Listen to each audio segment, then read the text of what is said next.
All right, perfect.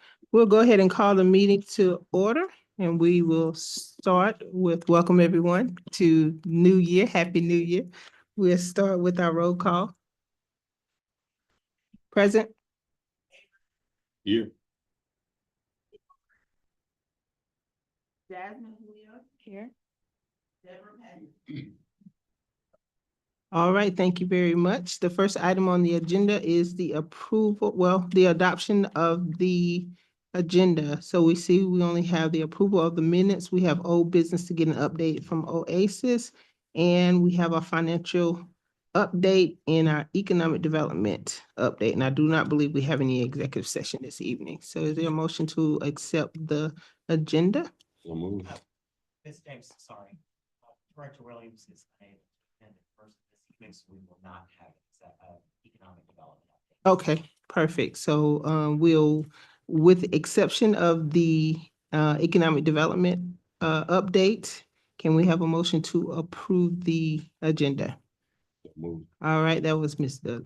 Wilson. Second. Second by Ms. Julio. All in favor? Aye. All right, next item on the agenda is the approval of the December 12th, 2024 meeting minutes. I make a motion, we approve the item is read. Okay, that was made by Ms. Julio, I second. second by Mr. Wilson. All in favor? Aye. All right, we have our old business. We have update from Oasis Consulting. Here. Great. Thank you and good evening and Merry Christmas and Happy New Year. Yes.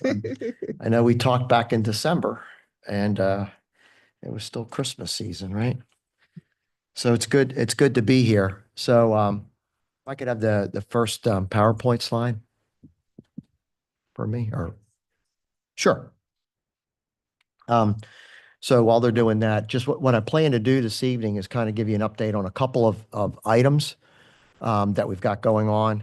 One has to do with the Oasis on-call contract, which, you know, that budget has just expired, but yet we still have more work to do.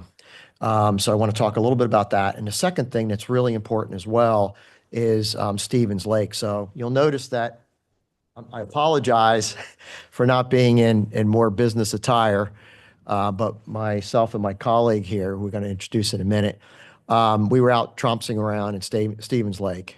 So we're doing some site visit walk over there. So I had to go in appropriate clothes for that. Yes. But that went fine. So just Fall, so that's good. we did not. So and we're going to talk a little bit more about that in detail tonight. So for those who I may not know, here I've been working with the URA for about 14 years. I started back actually with now retired Lieutenant Colonel Fred Bryant. Helped out very early stages of the BRAC process with the URA, and it was the LRA at the time, and a few other machinations. And been involved here at Gillum for quite some time, and very happy to be working with you all. Happy to be back.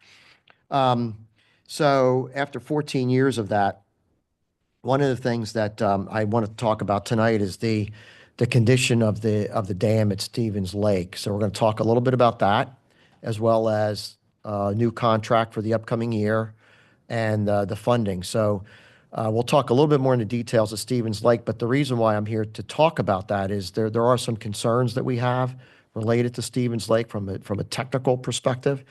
And so we want to take a minute and share those with you as well. So I'd also like to introduce Mr. Jim Harden. So Jim is with Walden Ashworth, and Walden Ashworth is a well-known either dam specialist, surface water and water specialist. They actually worked with us 14 years ago on Marchman Lake Dam.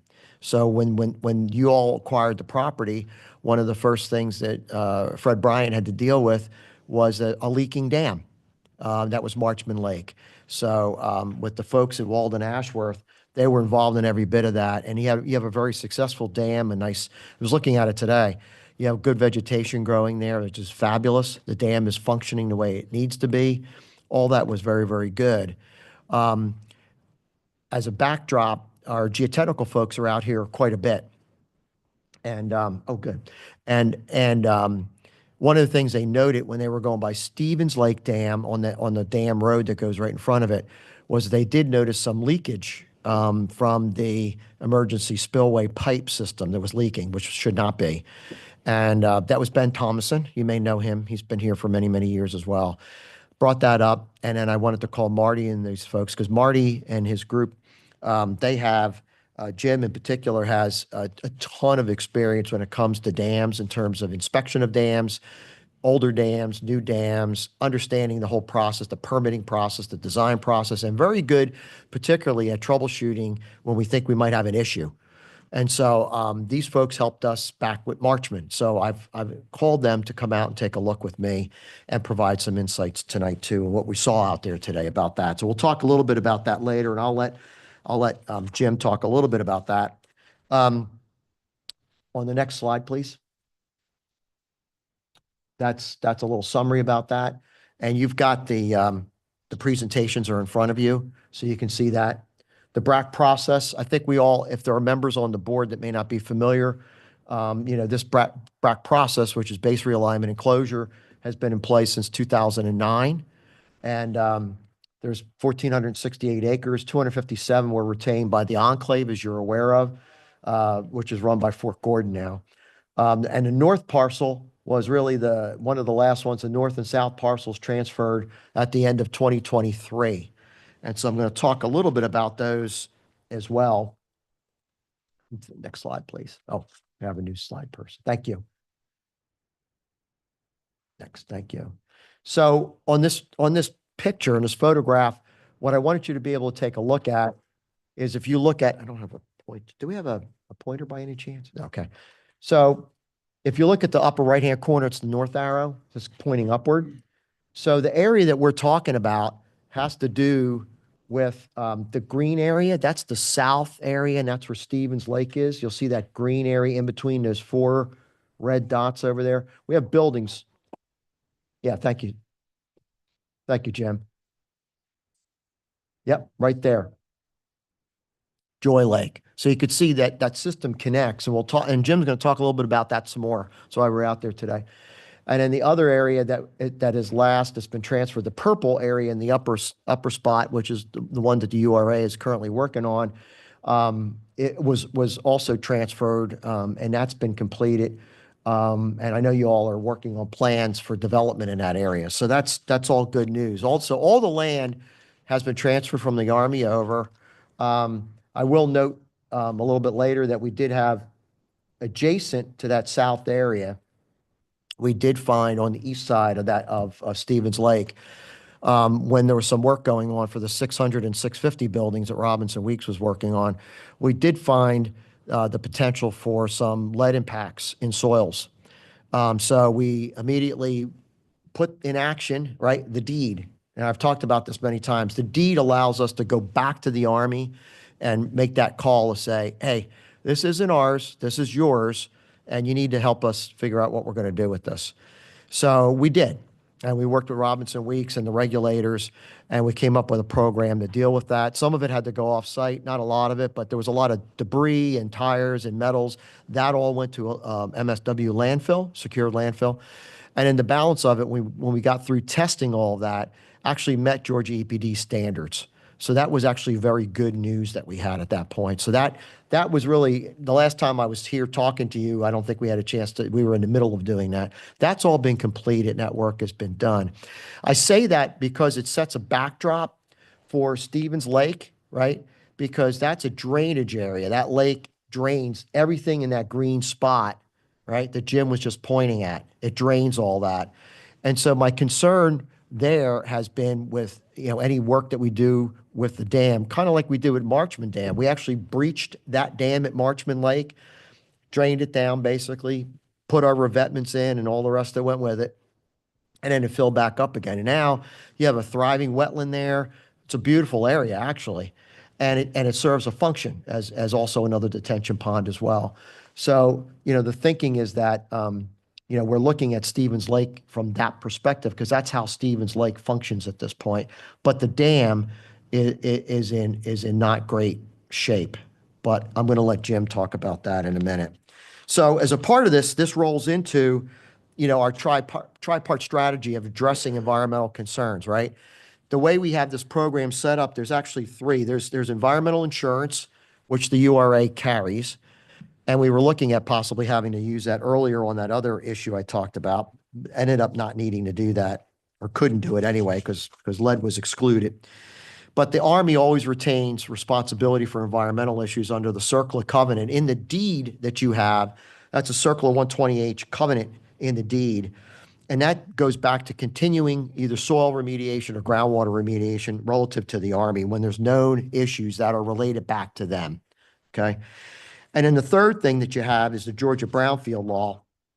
And I'm going to talk in more detail about that. But what the Georgia Brownfield Law does is it allows people that come in to enroll their parcels into the Georgia Brownfield program, which gives them protection, if you will, under the Brownfield program, recognizing that the property is an impaired property potentially. And so if people are trying to come back and make an action against them, let's say, they have regulatory coverage because they're working in terms of development purposes. They do have remediation as well as building a building. They have both, right? But they have protection under that law, provided that they're following the guidelines and the regulations of the Georgia Brownfield program. And that's basically the way that works. And it's actually helped us quite well. So I wanted to, if we can go to the next slide then. I think we've done the introduction with Jim and myself, so I think we could do the next one.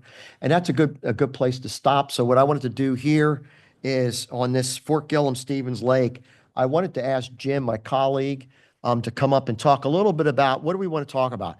We wanted to look at, what's draining in the Stevens Lake, where does Stevens Lake drain, okay? And what's the basin look like? Because from a surface water perspective, all of that is the responsibility of the URA, right? Because you have all the other pieces that are not buildings, right? These are common features that take care of sedimentation, stormwater control, and those types of things. So with that, I wanted to just stop there for me, and I wanted Jim to be able to talk a little bit about that. Okay. Let me get some water. Okay. Could we took some pictures when we were out. Are they at the bottom of this, Mike? Did you get the pictures from you, Sharice? Did they come through on your email? And I can talk, but pictures are worth 1,000 words. Yeah, those are yours. They don't need to be put in anything, just needs the photos.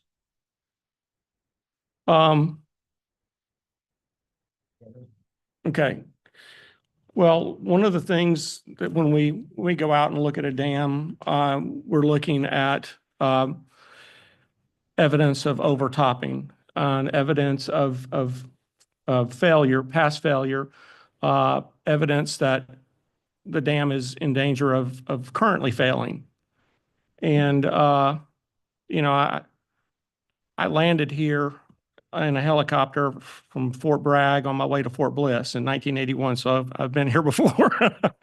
And I've seen a lot of dams, and this one is in really, really poor condition. The riser structure that the water's flowing in through is not working correctly, and there's only 1 foot above the normal pool to the top of dam. So that's continually eroded away over the years because that wouldn't have been what it was like.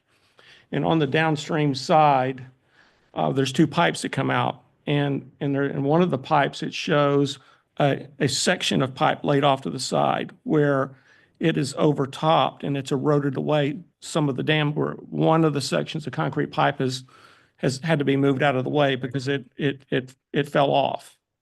So it's in really bad shape. So there's 2 ways to address a situation like this, especially with an old dam, is if we can renovate it and keep the actual dam structure itself. If it's still good, then we can make it into something that is usable by the public. It's an asset, not just a detention pond. And I think I have a picture that I gave you earlier of a stormwater pond. You could pull that up, please. Yes, ma'am, that's it right there. This would be what I would prefer to have Stevens Lake look like when we get finished, is to drain it down because it has no storage for detention at this particular point. So we could draw it down and we could provide a forebay to capture sediment from the development that would be going on around it so it could be easily removed with just a backhoe bucket. And we could provide a walking trail around the pond and maybe a place for people to pull up and park. And they, during lunch, people that work in the facilities around here or the citizens of the city could walk around this and it could be an asset. And it looks like it's a 60-inch pipe that comes out the bottom, which is a fairly good size. The old riser is in bad condition, so we would probably recommend replacing that. And of course, we would have to do some analysis to determine if we need an emergency spillway, which would be that thing at the top there that goes around. And then we could plant. We could take the sediment from the sides, the middle, and pull it to the sides, and we can plant, things that beautify the area and not just make it a hole in the ground, something that people would want to go down there and become like a park asset instead of just a detention pond. So that would be what I would prefer to do there. And the alternative is what we did at Marchman is to breach it. And we would have to have some additional information to be able to determine exactly which one of those we could do. We'd have to have some borings to see if the material that the dam, what's left of the dam is still in good shape, how much storage is between the normal pool level, the riser, and the bottom, and we'd have to do some hydraulic analysis to determine what we could do. But I think it'd be a lot better for the city to have an asset, a park, than it would be just to have a breached dam that would just be grassed. Tell me what the breach dam means. It'd be like what Marchman is. It's basically you cut a slot through the dam and have the side slopes and you rip wrap it, and then the water flows through and goes out.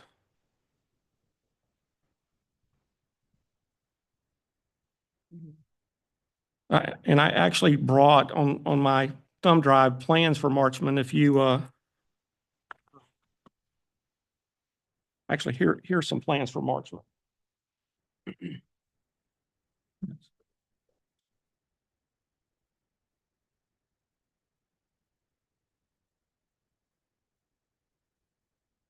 And I'll answer any questions that you have.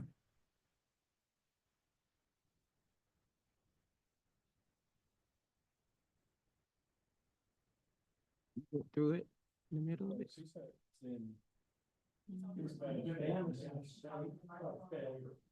not completely. Okay, the dam is in a state of failure. There's pictures where somebody's taken concrete bags out there and put them to try to stabilize the downstream slope. There's places of severe erosion. There's severe erosion in the front. There's a pipe that's fallen off. There's trees that have grown on the front slope and the back slope of the dam, which would mask any kind of seepage that you would see going through there. So you don't really know how bad it is because you'd have to remove the vegetation to be able to inspect it. So knowing the age of the structure and having worked with the Corps of Engineers, I'm going to assume that the structure itself is in bad shape. And if we're going to convert it to something like this that could be used as a park, we'd have to put a different kind of structure on it anyway. I guess I was wondering, estimate life of it at this point, or is it severity where it might cause a major? I get asked that question all the time, and there's no way to know how long it's going to last, but eventually the dam is going to fail, and sediment from the lake and from the dam when it breaches is going to go downstream and probably end up in the water body downstream. I have no idea how long that's going to take, but it's currently occurring now. I was just wondering if he knew, like, if you could estimate the time in which this might be a real problem, like if it were to fail or break, right away. It hasn't been maintained in probably decades. And Yeah. Just to put it bluntly Talking to Mike, Mike. on the history part of that, remember that the Army did this, put this dam in like probably 50 years ago, okay? And at the time, it was good technology. It wasn't bad. But as we were talking, when Jim and I were out there, it's just that the dam has gone through a lot of life. And so we're seeing some areas where that's where we noticed the leakage of the emergency spillway, which, my tech, Ben Thomason said, hey, this thing's leaking over here, take a look. It's things like that. So the question becomes itself, and it was the same thing with Marchman. It was having the same problems. And when you all bought that, bought the property, so to speak, or transferred it from the Army, that's why, Colonel Bryant had to go ahead and work on that because it was, that dam was failing at that time, Marchman. And Stevens is in a similar condition. I mean, there's a lot of overgrowth, there's a lot of trees growing on it. We believe that the height of the dam itself has probably been eroded significantly over time, so it's not as high as it probably should have been. It's not that the Army did a bad job on it. It's just it was built back in 1940 or 50, and it's past its useful prime and it needs some help at this point. No different than Marchman. So with Stevens Lake, is it currently being, I think, because that was one of the questions that we had for the last meeting. Is it currently being used for, I think that's my phone going off, for, detention for the, Well, all lakes provide stormwater. I'll use the term peak attenuation. They store stormwater and then they release it over a period of time to reduce the impact downstream. Most of the U.S. Army Corps of Engineers reservoirs are basically flood control structures that do the same thing. And this is basically, it's a flood control structure. It's just, it's the dam is eroded away and there's severe erosion downstream. And again, like I said, it has signs of failing in a few areas, severe failure. One of the questions that we had our last meeting was, is this being used as stormwater detention for the out parcels that have been sold? And they don't have their own detention pond, and that was a question.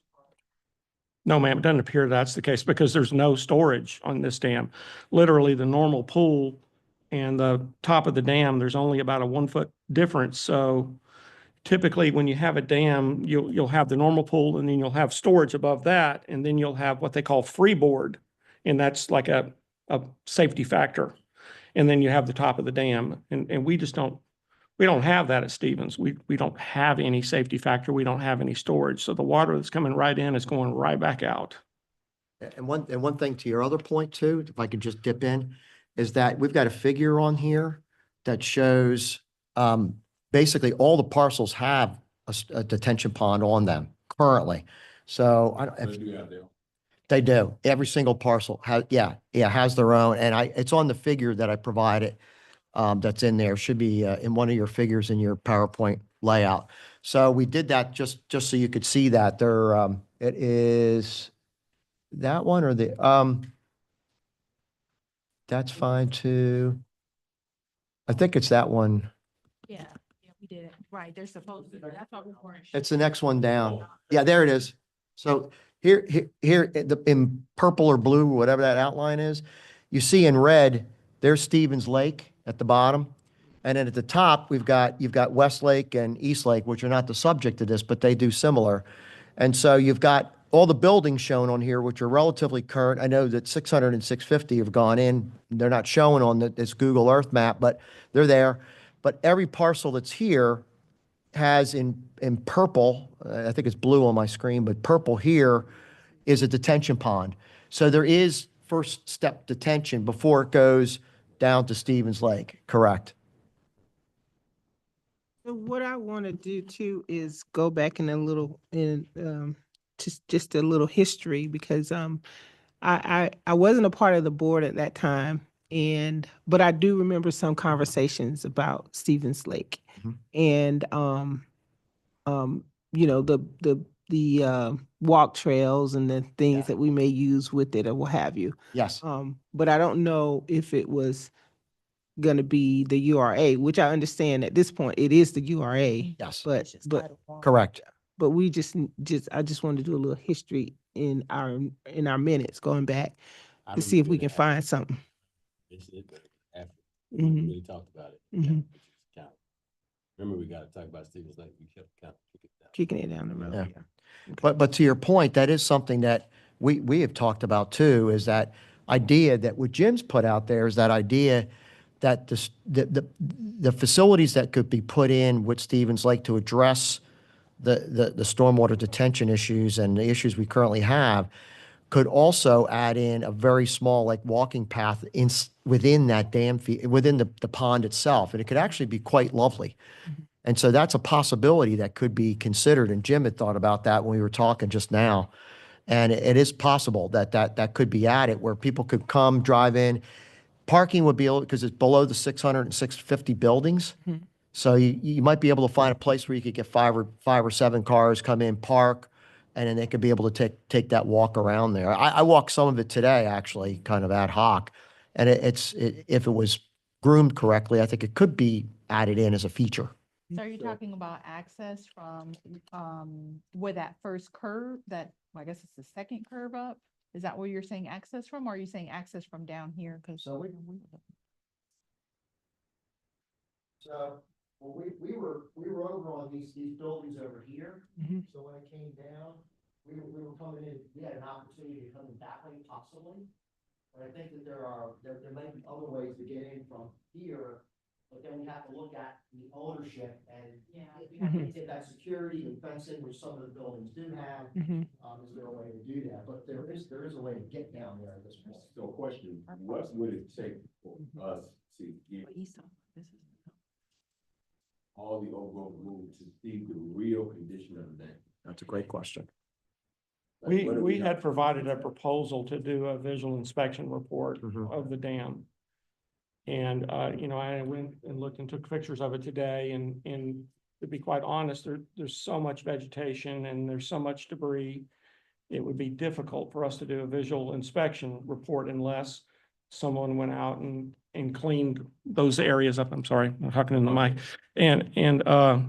So that would be a thing to do, but having been out there, and I can see that the dam is already starting to fail, it may be better to skip the visual inspection. And let me give you, these are the visual inspection reports for the East and West dams that we did. Back in 23. Yeah, so we could skip that and not spend the money to do that, and we could do a conditional assessment report, which is more in depth. We would need to have a few borings on the dam to see if the material's good. Most of the time, we run into the dams, and especially in Georgia where we have clay materials, and most of the time the dams are good material, but sometimes they're not, and that has to be replaced. So your professional thing, the dam is failing anyway. Well, fortunately it is, but the dam's thick, and we would have to repair those failure areas. We would have to drain the lake, and then that would provide storage for the stormwater events. Because, I mean, right now, if we had a hurricane that came through, like we've had in the past, and it were to hit this area, I don't know that this dam could survive. It may not. It may not. Another question that I didn't really hear you talk about, draining the lake. What about the silt that has, Well, that's a good question. I was gonna, you read my mind. So let me take that part from Jim. We've talked about that a fair bit. The question then becomes, you know, when you look at this, keep that figure up and I will. There. So to your point, if we were to be able to drain this, and you're saying about what's the sediment behind it, that is one of my first concerns. It's one of the reasons why I do have an updated proposal for a revised contract for Oasis. I was due to present that tonight, and I will. But as a part of that, what I wanted to be able to do is to be able to get at that question, because honestly, I'll be honest with you, I don't know. So I'm not going to lie to you. I'm going to say I don't know. What I do know is that this area has been a detention basin forever and a day since the Army was there, right? What I do know is that up in this area, we had some soils with lead impacts. I do know that. Why? Because we found them. So, having said that, what's in the sediment is your question. And so Jim and I talked about this a fair bit. My thought was, instead of just making the plunge of saying we're going to go ahead and go forth and do this, like to be able to send as a part of the scope that I'm going to provide to you for not a lot of cost. And we did this similarly where we took a boat with a dredging tool to be able to get samples of the sediment and maybe 5 or 6. We don't need many. Get a number of samples off that lake and get them tested for what's in them to see, is there lead in there, PCBs, whatever's in there. And then because my fear is I don't want to go and drain the lake, have you guys do that. And then we get back there and we go, oh, we've got all this sediment to deal with. And now Jim and I have talked about it, and it may not be anything. There may be small metals or whatever, but then we may be able to reclaim some of that soil, right? So that was his idea. And I think that's great. We could reclaim that and then put in some of the wetlands area that we're talking about and some of the other stuff. So that's a possibility, but I just don't know. So I'm a little bit hesitant to say, yes, let's go drain the lake and go make all. What I'm saying is, with the contract that I'm going to put on the table, allow us to go out and get some more samples, maybe 5 or 6 across the lake surface, and test the sediment. And let's see what's in it. And we did this on a site for JDN Development down in that area, just out 20, I think it was, JDN Development. And they had a pond similarly. And we had to get out there and take sediment samples. And I've talked to Ashley Butterfield, who you all know. She's our geologist and head of our environmental group. And she said we can definitely do that. We can obtain those samples and get them tested to see what's in them. In the meantime, I've gone ahead and talked to the Beck at the Army, and I've got her going back and researching all the Army history data to see, do they have any data on the sediment in that or any indication of what that might be. So she's doing that, and she's almost through. Took her a little bit of time. So I don't have that to present to you, but I know I'm working on it. Know that I'm working on it to answer that question. So let me ask the testing of the sediment, would that be necessary either for the 2 options I think Mr. Jane or Mr. Jim, you presented was either to renovate or to breach it? Either one of those options, you would still have to do Yes, the ma'am. testing of the sediment. Yes. Now, if we're going to breach it, we probably wouldn't need to, drill the dam to make sure it's good material because we're going to cut through it anyway. But if we're going to think about saving the dam and creating a little mini park walking trail, then we definitely need to know what's in the dam as well as, if there's any contaminants in the sediment. Okay. And we also are going to probably need some survey information. We need to know how much storage there is so that we can do hydraulics and hydraulic analysis, hydrology and hydraulics analysis, so we can determine, So the survey is part of the renovate process? Yes, ma'am. Whether we breach it or whether we renovate it, we'll still need the survey. Okay. I wanted to clarify, if there is contamination found in the sediment, essentially, does that mean that the Army could potentially pay for the dredging of the lake as they clean the process? So, Optimistic here. and I'll give you my truthful answer. I will do everything I can to go back to them. In the deed, I don't know if they have any exclusions relative to the lake and sediments and so forth. But if we did find compounds that could be, and I will tell you, because we saw this before, as a reminder, right? As a reminder, in your insurance, lead's excluded, and it's almost excluded in everybody's insurance policy. Insurance companies don't support lead because it's everywhere, it's ubiquitous. So if it was something like dioxin, PCBs, or something like that, or volatile organic compounds, VOCs, we might see some of that maybe. It's possible. It's possible. I'm not saying that I'd have a lot of luck with that, but we never know. But we could certainly go through the process like we did last summer, when we ran into all that nasty material up there. And, you know, they were, the issue there was that lead was excluded. And lead was the primary culprit. And so that was excluded. And it's excluded from the insurance policy. I know Mr. Clark, I talked to him last year about that. It was excluded from the policy. And that's just, insurers just will not cover that. But to that end, I am looking to see what the Army does know about what data they might have to see if they can corroborate what we're finding or what we think we're finding and see if they'll share that. They're going to share the data, whatever they do have. So I think there's another step to come back to talk about what the data means and what the soil disposition can be. Our hope, Jim and I's hope, as he talked about, is that we can reclaim that, resalvage that, and put that to use in doing some of these other projects that we're just talking about. That's the hope. So I would say for staff, Ms. Dennis, we want to see Marsh Lake, and I think, can we maybe set up a time at maybe a part of Billy's property, possibly, Mr. Freeman's property? Yeah. If we can go and just kind of take a look at that.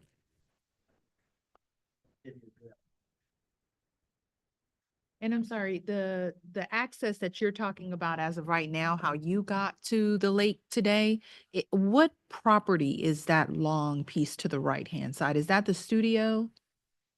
Yes, yes. I think that's Robinson. Robinson. Oh, Robinson Weeks. Okay, thank you. And then further over is like that 600, 650, those two buildings are kind of like in this area. Yeah, but they're not on that map. They're not on Okay, the aerial doesn't show that yet, Okay. but we were out there today. 600. We were there. I don't know that area. I don't know that either.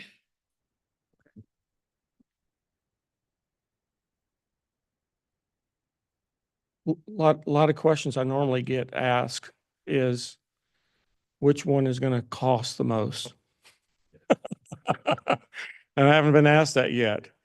So it would be less expensive to breach the dam than it would be to do a renovation and make it into something usable. Now, I don't know how much that is because I don't know how much work it would take to do that.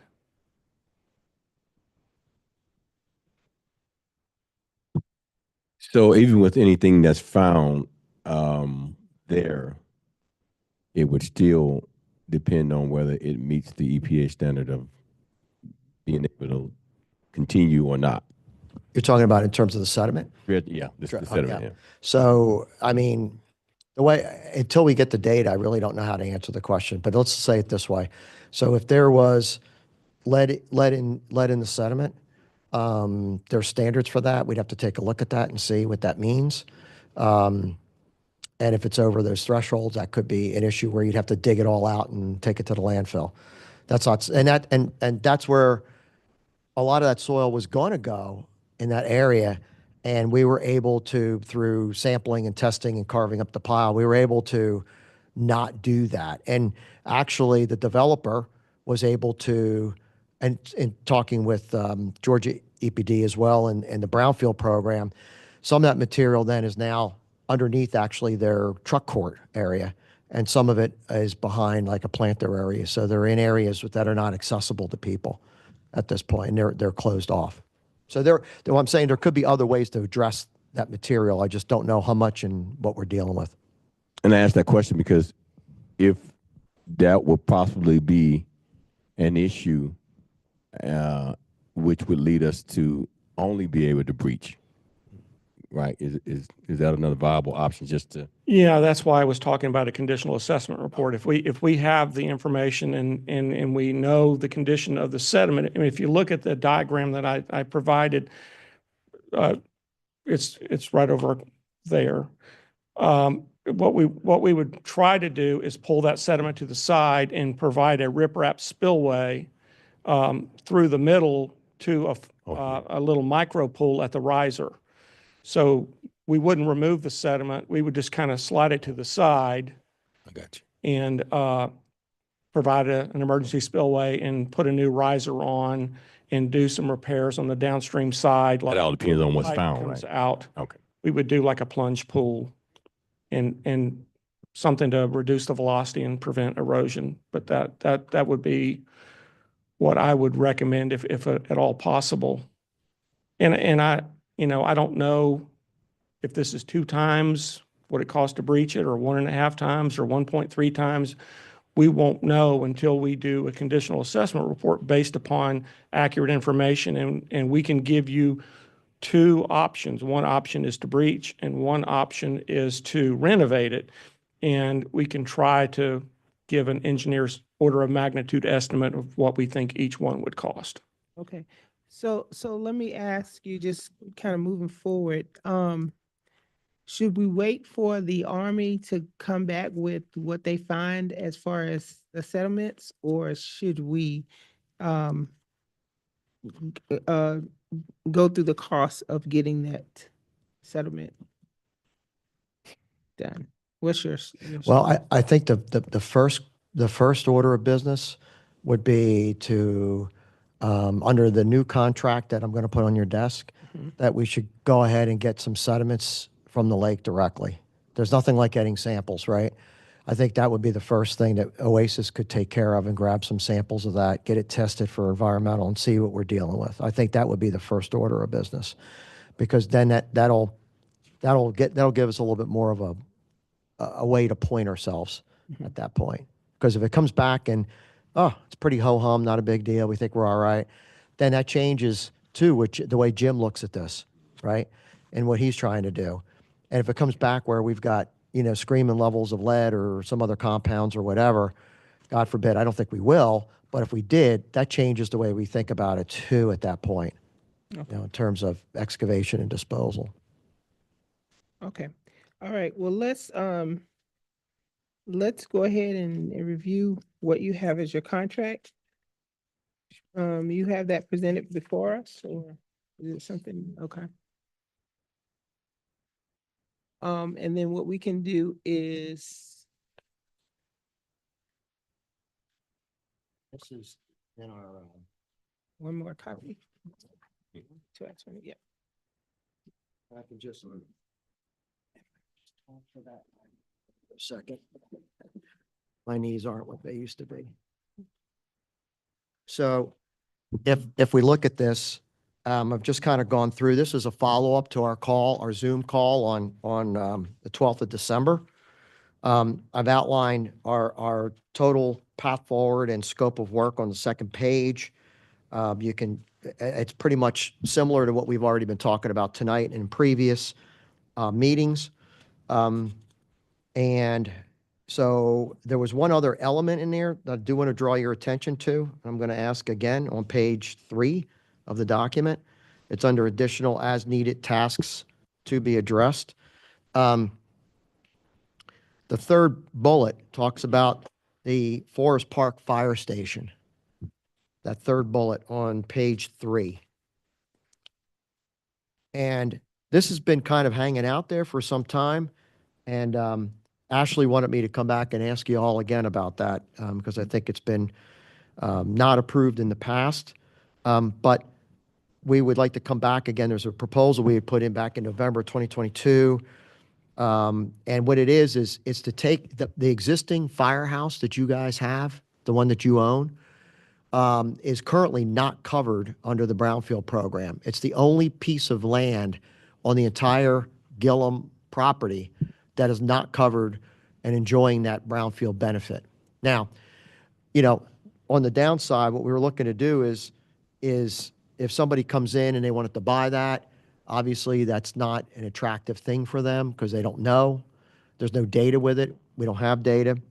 Our suggestion was to just go out and grab a sample from the property on where that, not the new firehouse, the old one, the original one, I should say. And then go ahead and put a CSR document together for the Brownfield program, just like we've done with every other parcel here, and get it brought into the program. So that won't be a donut, what the Army likes to call a donut hole in your property. You have like everything else is in the Brownfield program, everything, except this one piece for the existing firehouse. And so I've added that in as for consideration. I think that's a good to have. Do I think it's like super urgent? You gotta have it. I think it helps you. And frankly, I've kind of been getting questions from the regulator about that.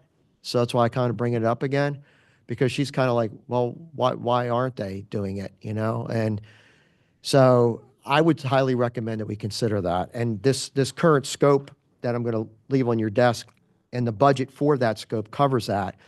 And it also covered the initial, I call it visual assessment by Jim. I have money in there for that. I have money in there for this sampling and CSR report to be done for the firehouse. And then the balance of it is just the normal budget. I have a total in this case of $65,000 that's being requested. But that takes care of those items we just talked about, these one-off items. Takes care of the visual inspection from Jim, takes care of getting a sampling and putting the CSR through the brownfield program. So that's all included. So that added more money. Normally, it's been typically about $50,000 annually. And fortunately, this past year, I was able to actually take the budget and stretch it. And I was able to go an extra 6 months beyond June. And I think, you know, some of that's just due to being efficient and being mindful of, you know, this is your all's money. I get it. And it's the people of Forest Park. It's their money. So we want to be good stewards with that. So I think, yeah, that's it. I'm going to leave these behind. I've got several of these. If you need more, I'm going to give you this.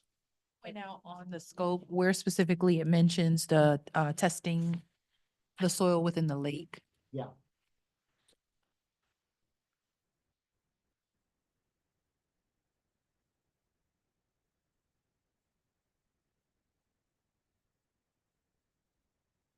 And while you're looking for, Including- okay, go ahead. So here it is here. So it's on the scope of, scope of services. It's on page 2. So the scope of services, second paragraph, will consist of ongoing provision of expertise to the URA board and City Forest Park in review and evaluation of environmental conditions of parcels of redevelopment at Fort Gillem, as well as facilitation of planned and proposed investigation and remediation efforts by the Army and others that support the URA's redevelopment plan. In addition to that, there's, in terms of going in and checking the sediment, we do have in the total budget for the year, there's money for us to be able to send somebody out in a boat and collect some samples and do some testing. So that's in there. That's it.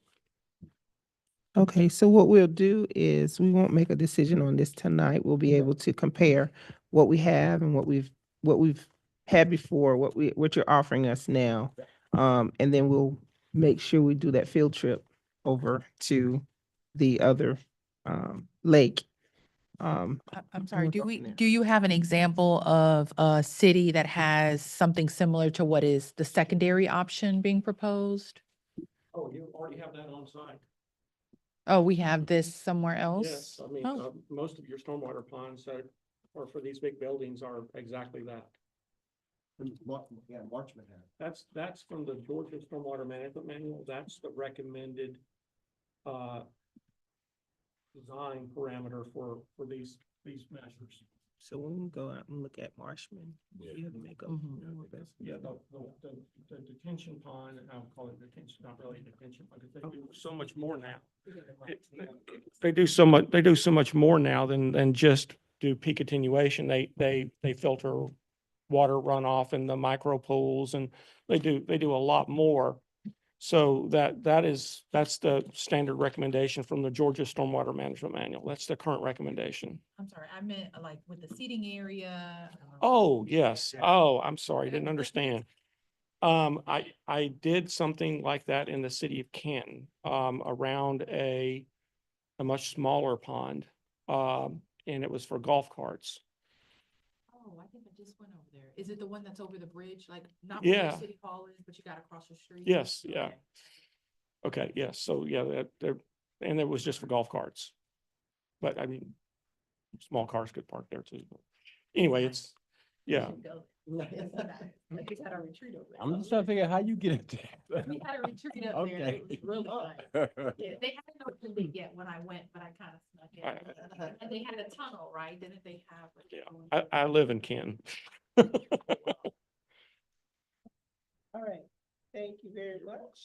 Does everyone have a copy of this? Yes. Did you want them? Well, they weren't here, so I guess. Yep, there you go.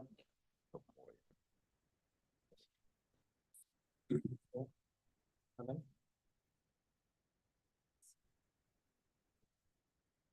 Good question. Yeah, go ahead.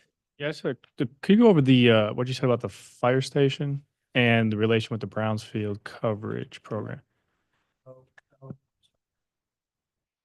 So I get used to that. Okay, so in order to get that, all the property that's out there now, with the exclusion of the fire station, the old fire station, not the new one. The new one's fine. New one's fine. They are able to take a sample, or have done sampling of their soils, and they turn that in to Georgia EPD under the Brownfield program. They have guidelines for that. So take a sample, and then you get coverage. If you find lead in there, for example, in the soil, you can get coverage generally under the Brownfield program for that particular compound. So that if you do see it, it's like, okay, well, we know you see it, it's there, but here's how you're going to remediate that type of thing. So it's just a way of them to accounting, but it also gives you protection, and I'm not a lawyer. It does give you protection from liability relative to somebody coming in possibly and suing you for that, saying like, oh, you didn't include this. Oh, you didn't, oh, I didn't know you didn't check for that. And, I bought the property from you and I assumed if that were to happen. The other flip side to it is as an authority, having all your property, including this one, in the Georgia Brownfield program means that you enjoy the coverage that the Brownfield program does afford you relative to environmental matters. That's the good side. That's the reason to go into the program. And it's a whole statute on what you enjoy with those privileges. Go. Yeah, my question was just the way it worded. This would just be, that particular building wouldn't be covered, or would it invalidate the entire program at the site? No. Yeah.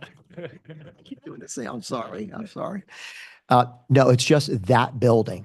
That's all that is not covered. Everything else out there is covered. And in fact, Georgia EPD has been very happy about that.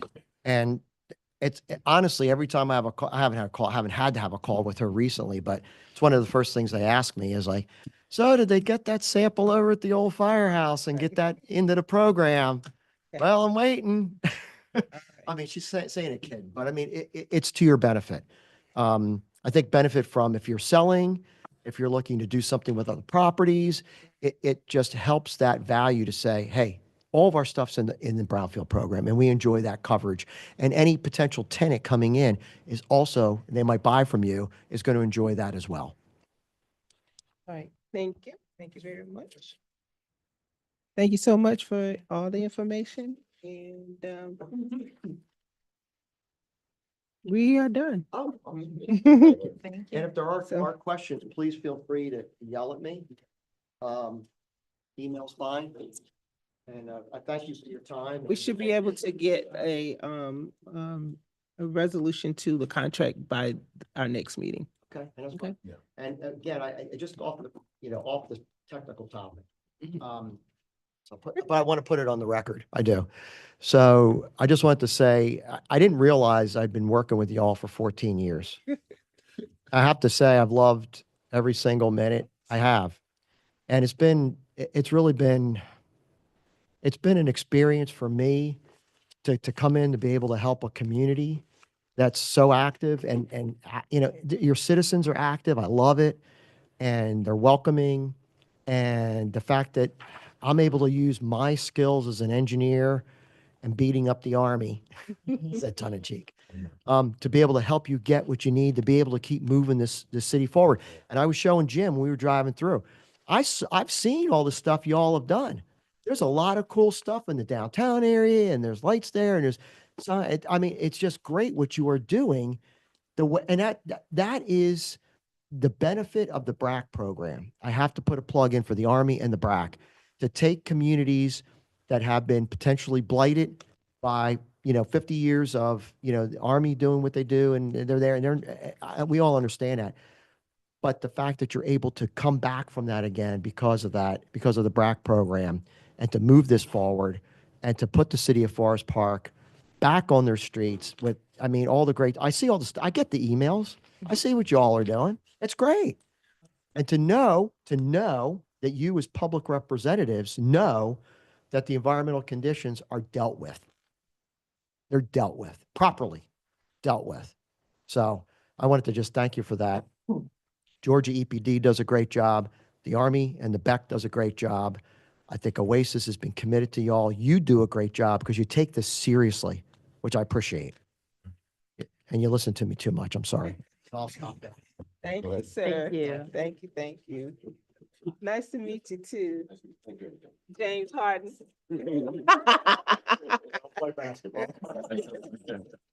No.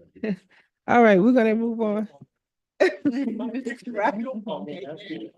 That's all right. Thank you so much. Thank you. All right, we're gonna go to our financial update. I probably. I had two. I was wondering. I was like,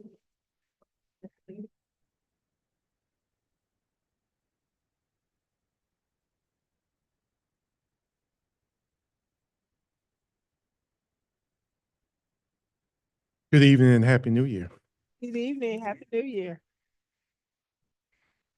So this is First and then we can dismiss you. say I said, next time we'll have you go first and then we can dismiss you. oh, I'm fine. Oh, whatever the committee wants to do. All right. This is another monthly update. This is going back and looking at the data from the month of December. I always start out with this cover sheet showing the operating cash, operating revenue, as well as operating expense. Starting up with the operating cash, those the two bank accounts that you have. First one named the Army checking ending 4594. You have a beginning balance of 3,760,699, and you have an ending balance of $3,767,064. That's due to you have deposits of 29,768 and the withdrawals and debits of 23,404. Next bank account is Kroger checking ending 4610. That beginning balance is 471,113. Ending balance is 472,337. You have a deposit of 1,225. Moving down to the operating revenue. The only difference with that is with the investment income, you've the year-to-date actual there is 821,635. That is due to your interest earned on your bank accounts. That is picked up and from all your bank accounts, including the Georgia Fund ones.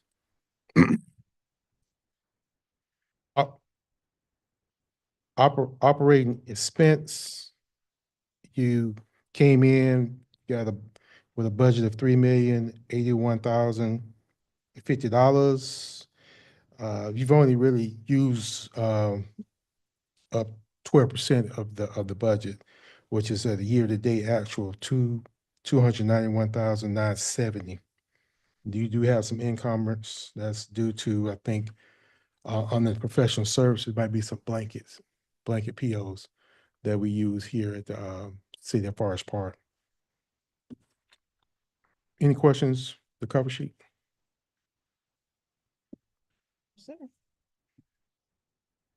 Always with the cover sheet, I usually put like 3 graphs with it that kind of break out the operating cash, revenue, and expense. They're just for visual to look at, to see a visual of how they look on the graph. After that, I've included a report Your monthly departmental payment report. Here it shows you had 3 payments made out to Piper Sanders, Brightview Landscape, and Grounded Engineering.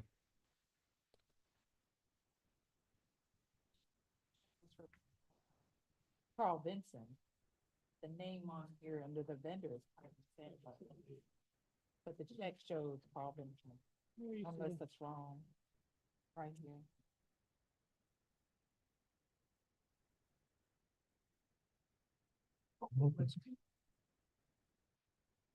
$225.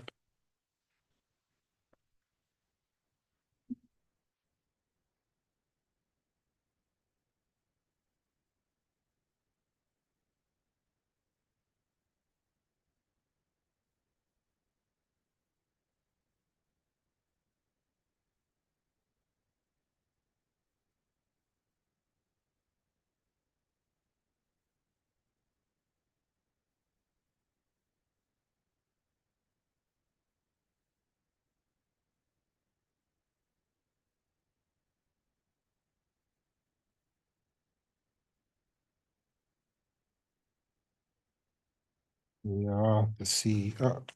Let me check that. Yeah. Moving on to the bank account. We do have three checks. One of them was Carl Vinson. And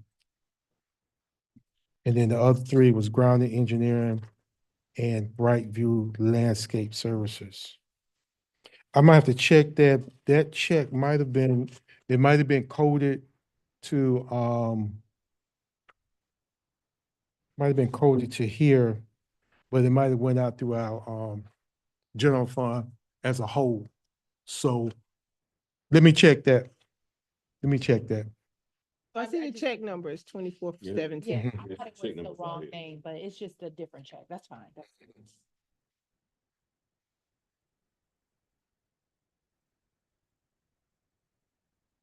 And that's good, because that's something that Chairwoman James wanted to make sure that y'all make sure that with these bank statements, that the checks are included with the bank statements.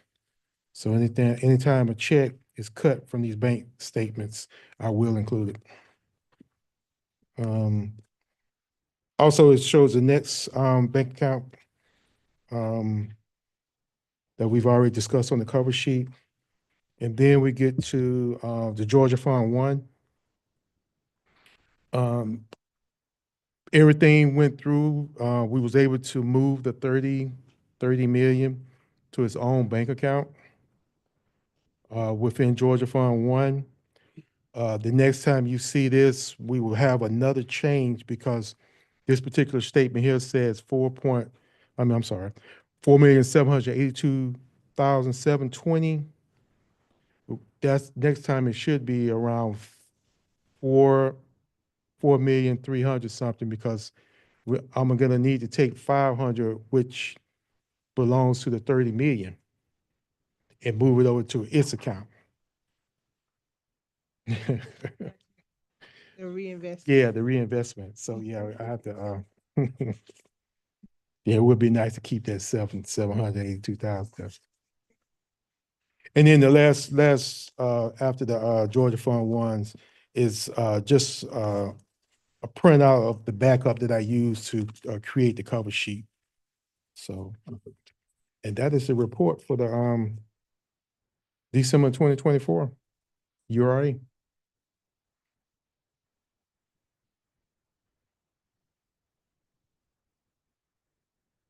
Any questions?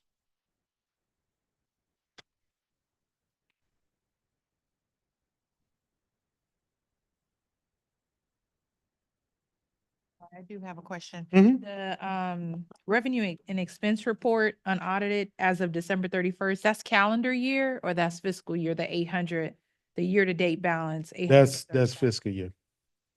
Which, when's your, July? It starts, July to June. In 6 months. Mhm. Yeah, because that's pretty much around the time that, especially with the Georgia Fund 1, that everything was, these accounts were created.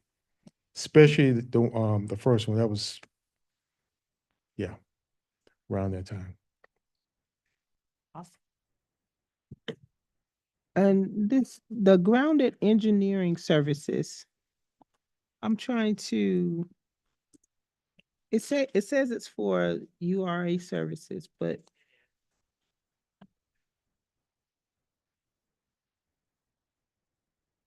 Oh, okay, the work that we did. Okay, gotcha. Got it. Okay, thank you. All right, thank you. Well, everyone, I think that's it for us this evening. Make the motion, we adjourn. So move. Bye. Okay. All in favor? Aye, okay. So Miss